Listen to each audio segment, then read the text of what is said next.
बात एसआईआर की, क्योंकि 12 राज्यों में जब 51 करोड़ मतदाताओं की एसआईआर प्रक्रिया शुरू होती है तो देश के अलग अलग राज्यों से बीएलओ के काम के दबाव में जान देने या फिर अधिकारियों की तरफ से दबाव के आरोप लगाकर नौकरी छोड़ने और उनके काम छोड़ने की खबरें आ रही हैं। ताजा मामला उत्तर प्रदेश के मुरादाबाद, संभल और हाथरस का है।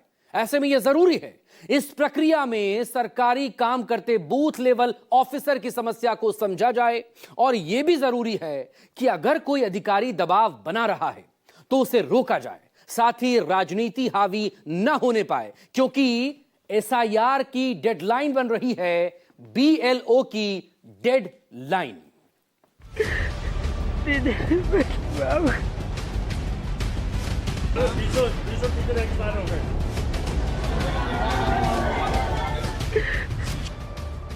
एसआईआर की डेडलाइन, बीएलओ की डेडलाइन।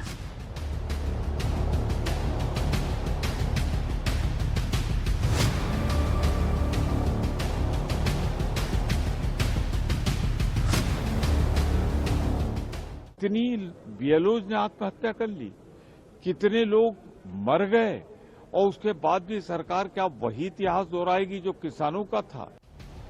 12 राज्यों में कहां पहुंचा एसआईआर, बीएलओ पर क्यों लटकी है तलवार।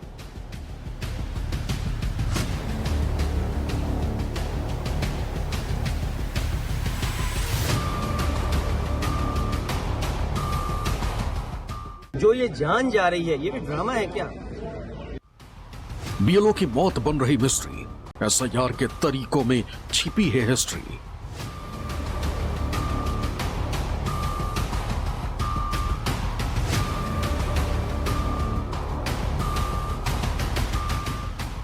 एसआईआर क्यों हुआ इतना जरूरी, बीएलओ का दर्द और मजबूरी।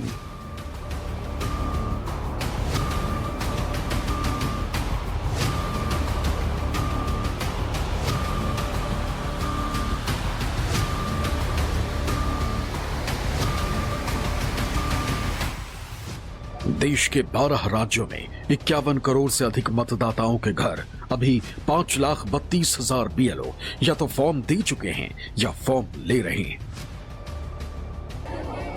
ऐसे में ऐसी खबर जो हर दूसरे दिन देश में बीएलओ की मौत से जुड़ी, वो लगातार सुर्खियों में, क्योंकि एसआईआर के दौरान 7 राज्यों में 34 बीएलओ की मौत ने चिंता बढ़ा दी, जहां उत्तर प्रदेश में सबसे ज्यादा 10, मध्य प्रदेश में 9, गुजरात में 5, पश्चिम बंगाल और राजस्थान में 4-4, तमिलनाडु केरल में 3-3 बीएलओ के काम करने के दौरान या फिर काम के दबाव की वजह से या तो जान गई या फिर आरोप लगा कि काम के दबाव बढ़ने पर जान दे दी। ये सरकार देख नहीं रही है, सुन नहीं रही है कि कितनी बीएलओज ने आत्महत्या कर ली, कितने लोग मर गए और उसके बाद भी सरकार क्या वही इतिहास दोहराएगी जो किसानों का था। 900 किसान जब मर गए थे तब ये सरकार जागी थी। आज ये कितने बीएलओज को मारने के बाद एसआईआर पर चर्चा कराएगी। भारतीय जनता पार्टी का जो डायरेक्टेड, प्रोड्यूस, स्क्रिप्टेड कार्यक्रम है, which is drama of democracy, वो कल स्पष्ट दिखाई दिया। जिस तरीके से हमने बार बार मांग की है कि लगातार बीएलओज की जानें जा रही हैं, 30 से ज्यादा बीएलओज की जान गई हैं, कुछ हार्ट अटैक से मरे हैं, कुछ लोगों ने सुसाइड किया है, इतने इमेंस प्रेशर में काम कर रहे हैं। ऐसा क्या उनको टारगेट दिया गया है जिसकी वजह से वो अपनी जान लेना ठीक समझ रहे हैं पर काम नहीं कर पा रहे हैं। ड्रामा, डेमोक्रेसी, केवल इसलिए ड्रामा शब्द का इस्तेमाल करना क्योंकि डी से डेमोक्रेसी है। हम ये चाहते हैं कि सिंसियरिटी से काम हो ऐसा है और कोई भी मतदाता छूटे नहीं। जो ये जान जा रही है, ये भी ड्रामा है क्या? हमारे साथियों ये बताइए, जो बीएलओ ये जान चली गई जिनकी, ठीक है, ड्रामा था कि जान जाना? हालांकि चुनाव आयोग या उससे जुड़े जिले के अधिकारी इन आरोपों को नहीं मानते, कहते हैं कि जांच हो रही है। लेकिन सवाल है कि क्या समस्या को जड़ से समझा जा रहा है? ऐसे में कई सवाल खड़े होते। सवाल नंबर 1, क्या देश के 12 राज्यों में बीएलओ पर कुछ अधिकारी इतना दबाव बना रहे हैं कि वो जान दे रहे हैं? सवाल नंबर 2, क्या कुछ अफसर राजनीतिक मंशा से एसआईआर प्रक्रिया में लगे बीएलओ पर प्रेशर बना रहे हैं? सवाल नंबर 3, क्या सिस्टम की खामी का नतीजा बीएलओ की जान तक पर भारी पड़ रही है? सवाल नंबर 4, क्या जिनके पास पहले से काम है उन्हें बीएलओ का अतिरिक्त काम देने से ही सारी परेशानी बढ़ी? सवाल नंबर 5, कहीं पर बीएलओ सम्मानित हो रहे हैं, कहीं पर खुदकुशी कर रहे हैं। समस्या की वजह क्या है? बिहार में 3 महीने तक चली एसआईआर की प्रक्रिया में 77,895 बीएलओ लगाए गए, लेकिन कहीं से भी ऐसी खबर नहीं आई कि बीएलओ पर काम का बहुत दबाव है और उस दबाव की वजह से वो अपना पद छोड़ रहे हैं। बिहार से ऐसी दुखद खबर भी नहीं आई कि वोटर रिवीजन प्रक्रिया के तहत फॉर्म देने लेने या डाटा एंट्री के दबाव में बीएलओ खुदकुशी कर रहे हैं या अपनी जान दे रहे हैं। फिर अचानक ऐसा क्या हुआ कि 12 राज्यों के 51 करोड़ मतदाताओं के लिए एसआईआर की प्रक्रिया शुरू होते ही देश के अलग अलग राज्यों से ऐसी खबरें आने लगी कि काम के अत्यधिक दबाव में बीएलओ अपनी जान दे रहे हैं या फिर अधिकारियों के अत्यधिक दबाव के चलते वो अपने मूल पदों से इस्तीफा दे रहे हैं। ये दर्द, ये आंसू और ये बेबसी, ये सिर्फ एक शिक्षक के टूटने का नहीं बल्कि उस सिस्टम के बिखर जाने की गवाही है जिसके दबाव में आकर मुरादाबाद के बीएलओ सर्वेश सिंह ने अपनी जान दे दी। दावा है कि मरने से पहले सर्वेश सिंह ने इस वीडियो को रिकॉर्ड किया था जिसमें उन्होंने फूट फूट कर रोते हुए अपना दर्द बयां किया है। काश मैं निपुण हो पाता।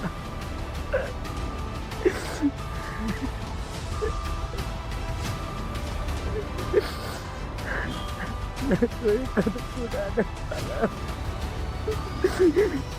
मैं उनका जिम्मेदार, किसी का कोई दोष नहीं है, मेरे परिवार को कुछ नहीं कहना है। मैं बहुत दुखी हूँ।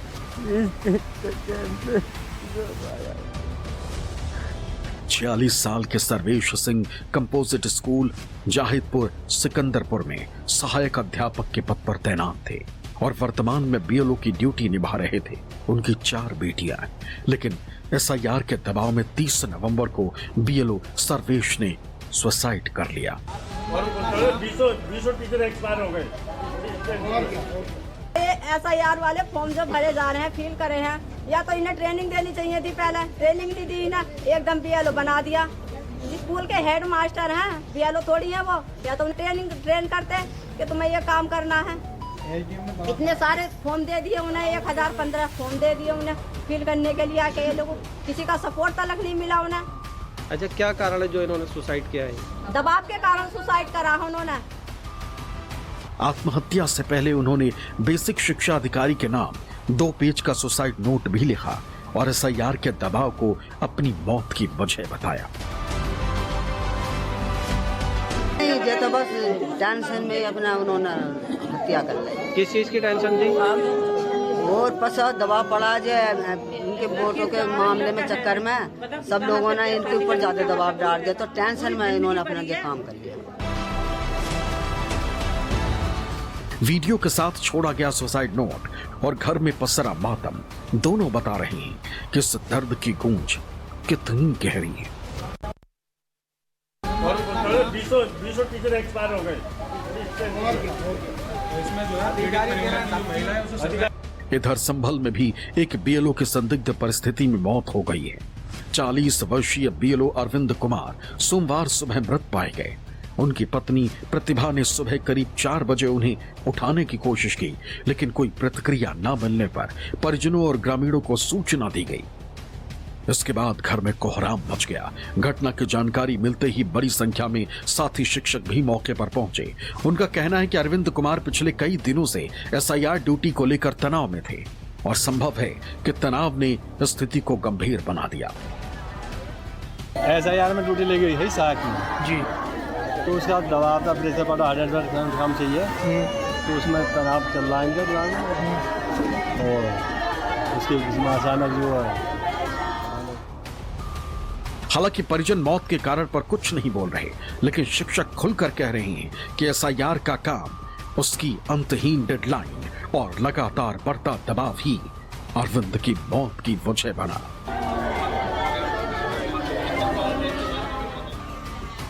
यूपी में बीएलओ की मौत होने की खबरें रुकने का नाम ही नहीं ले रही।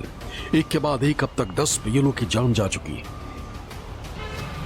अब मुरादाबाद संभल के बाद हाथरस से भी दुखद जानकारी सामने आई। हाथरस जिले में बीएलओ के हार्ट अटैक से मौत हो गई। बताया जाता है कि बीएलओ अपने घर पर ही चक्कर खाकर गिर पड़े। परिवार के लोग उन्हें इलाज के लिए अलीगढ़ लेकर जा रहे थे, तभी रास्ते में उन्होंने दम तोड़ दिया। मृतक के परिवार ने इसकी वजह काम का प्रेशर बताया है। मृतक की पत्नी के मुताबिक वो लगातार कॉल आने से परेशान थे। अच्छे खासे तो खूब अच्छी रोज बात करते थे। मेरी तबीयत सही नहीं, मैं घर चली बोली अब आ जाना कि बीएलओ वाले की बोले थे रात में रोज टेंशन देते हैं मुझे, रोज टेंशन। मैंने तुम टेंशन क्यों लेते हो? मैंने कि बीएलओ वाले चैन नहीं लगने दे रहे मुझे। मैंने कि हो जाएगा काम, आराम से करो। तो वो कह रहे थे रोज अब मेरे पास बोले कि अभी रात में फोन कर रहे हैं वो। मैंने कि रहने दो, तुम ऐसी नौकरी मेरी मत करो। मैंने की टेंशन क्यों ले रहे हो, हो जाएगा काम। कोई जबरदस्ती थोड़ी ना है। मेरी तबीयत खराब, बच्चों को भी तो तुम्हें देखना है। तो बोले कि ठीक है, मैंने सुबह आ जाना। मैंने सुबह आ जाऊंगी। बात कर। बीएलओ की मौत की सूचना मिलते ही प्रशासन में हड़कंप मच गया। सिकंदरा राव की एसडीएम और सीओ तुरंत मौके पर पहुंचे। अधिकारियों ने परिजनों से पूरे मामले की जानकारी ली।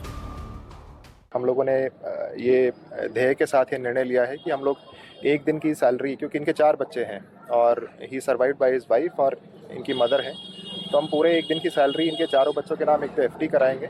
बाकी मैंने तीनों बच्चों के स्कूल के डिटेल्स, 3 बच्चे इनके स्कूल गोइंग हैं तो उनके डिटेल्स मैंने नोट कर लिए। तो जब तक कि वो पढ़ना चाहेंगे तब तक उनकी एजुकेशन को हम लोग अपने स्तर से उस फंड करेंगे उसको, और ये इंश्योर करेंगे कि उसका भार इनके ऊपर कभी ना आए, इनके सपने कभी इस कारण से छोटे ना रह जाएं। उनकी जो वाइफ है, मुझे बताया गया है कि अभी वो इंटर पास है। अभी ऐसी परिस्थिति नहीं है कि मैं उनसे ज़्यादा सवाल पूछ सकूं, लेकिन वो इंटर पास हैं और जो भी हम लोग उनको डाइंग इन हार्नेस में या फिर अन्य कॉन्ट्रैक्चुअल नौकरी जॉब का प्रयास कर सकते हैं वो हम लोग करेंगे। 40 साल के कमलकांत शर्मा गांव नावली लालपुर में सहायक अध्यापक के पद पर तैनात थे। वो एसआईआर के लिए बीएलओ का काम कर रहे थे। उनकी मंगलवार सुबह हार्ट अटैक से मौत हो गई। मरने की सूचना मिलते ही प्रशासन में खलबली मच गई और इसलिए एसआईआर के विरोध में सोमवार को कोलकाता में बूथ लेवल ऑफिसर का गुस्सा फूट पड़ा। पश्चिम बंगाल के मुख्य चुनाव अधिकारी के ऑफिस के बाहर बीएलओ अधिकार रक्षा कमेटी के सदस्यों ने जोरदार प्रदर्शन और नारेबाजी की। एसआईआर को लेकर पश्चिम बंगाल में बवाल तेज हो गया। कोलकाता में सैकड़ों बीएलओ ने चुनाव आयोग के दफ्तर के बाहर विरोध प्रदर्शन किया। बीएलओ ने इलेक्शन कमीशन ऑफिस का घेराव किया और इस दौरान चुनाव आयोग के दफ्तर में घुसने की कोशिश की। चुनाव आयोग देखिए यहाँ पे जिस तरह से इलेक्शन कमीशन ऑफिस का यहाँ पे है, और दूसरी तरफ देखिए बीजेपी के जो नेता है बकायदा यहाँ पे मिल के आए हैं चुनाव आयोग से पश्चिम बंगाल के एसआईआर को समस्या को बताने के लिए। और दूसरी तरफ देखिए जो अध्यापक है, जो बीएलओ हैं, बकायदा यहाँ पे अपना विरोध प्रदर्शन कर रहे हैं। यानी शुभेंदु अधिकारी आए थे, बकायदा शुभेंदु अधिकारी गए हैं। इनका कहना है कि चुनाव आयोग इनसे मिलने के लिए समय नहीं देता है। जब भी यहाँ पे आते हैं तब इनको चुनाव आयोग यहाँ पे रोकता है। करीबन 1 सप्ताह से देखिए यहीं पे मंच बना के अपना विरोध प्रदर्शन कर रहे थे। अब शुभेंदु अधिकारी जब आए हैं, बाहर निकले हैं, तो इनका गुस्सा फूट पड़ा और अपना विरोध प्रदर्शन जता रहे हैं। बाकायदा देखिए कि जो यहाँ बीएलओ हैं इन्हें बैरिकेड कर दिया गया है। पुलिस की सुरक्षा व्यवस्था चौक चौबंद कर दिया गया है। यानी चारों तरफ से जो पुलिस है बैरिकेड कर दिया है, जो चुनाव आयोग के ऑफिस में ये न जा सके, अपना विरोध प्रदर्शन न जता सके, जिसको लेकर यहाँ पे देखें कि बाकायदा बैरिकेड है। और सारे लोग जो यहाँ पे बीजेपी के जो विधायक थे चुनाव आयोग से मुलाकात किए हैं। मुरादाबाद से संभल और अब कोलकाता तक देश के अलग अलग हिस्सों में एसआईआर के विरोध की आग भड़क रही। शिक्षकों की मांग साफ है, पहले सुरक्षा और इंसानियत, फिर सिस्टम और काम। दूसरी तरफ देश भर में जहां एसआईआर को लेकर बीच बीच में विरोध और अव्यवस्थाओं की खबरें सामने आती रहीं, वहीं राजस्थान के चौमू में इसके बिल्कुल उलट एक सकारात्मक और उत्साहजनक संदेश निकल कर आया। यहां पूरे प्रशासनिक तंत्र ने तय समय पर एसआईआर के सभी चरण पूरे किए और इसके बाद देर रात टीम ने इस सफलता का एक छोटा सा जश्न भी मनाया। दरअसल जयपुर जिले के चौमू में एसआईआर चौमू ने 100% डिजिटाइजेशन पूरा कर एक बड़ी उपलब्धि हासिल की।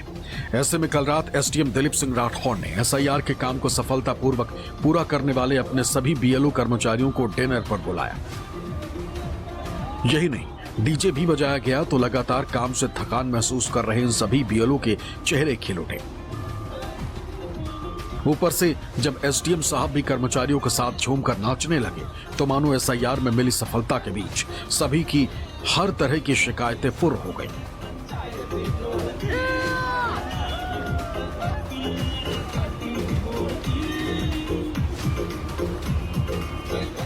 सिर्फ चौमू को छोड़कर देश भर से बाकी खबरें अच्छी नहीं। अब सोचिए ऐसी ही दिक्कत के बीच जब 12 राज्यों में 5 लाख से ज्यादा बीएलओ काम कर रहे हैं तो दावा है कि अधिकारी दबाव बना रहे हैं।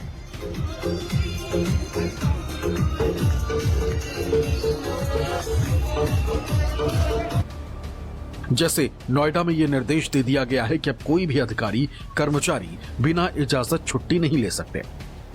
नोएडा में पहले ही 60 बीएलओ 7 सुपरवाइजर पर लापरवाही बरतने को लेकर एफआईआर दर्ज कराई जा चुकी। बांदा में 200 बीएलओ को नोटिस जारी हुआ, 70 बीएलओ का वेतन रोक दिया गया है। श्रावस्ती में 5 बीएलओ निलंबित हो गए, 45 का वेतन रोक दिया।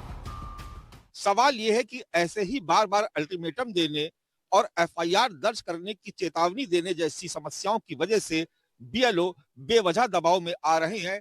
इन बीएलओ पर पहले से ही अपने मूल पद की भी जिम्मेदारियां हैं। ऐसे में जरूरत इस बात की है कि इन बीएलओ की जमीनी समस्याओं पर गौर किया जाए। जो शिक्षक अपने मूल पद पर रहते हुए बीएलओ का काम कर रहे हैं उन पर भी अतिरिक्त दबाव न बनाया जाए। जहां फॉर्म ही बीएलओ को देर से दिया गया है वहां पर अधिकारी प्रेशर ना बनाएं और अगर कोई अधिकारी सियासी मंशा से दबाव बना रहा है तो उस पर जांच के बाद कार्रवाई हो, क्योंकि जितना जरूरी वोटर रिवीजन है उतना ही जरूरी है कि किसी बीएलओ को किसी के दबाव की वजह से जान न देनी पड़े। Bureau report, news 24।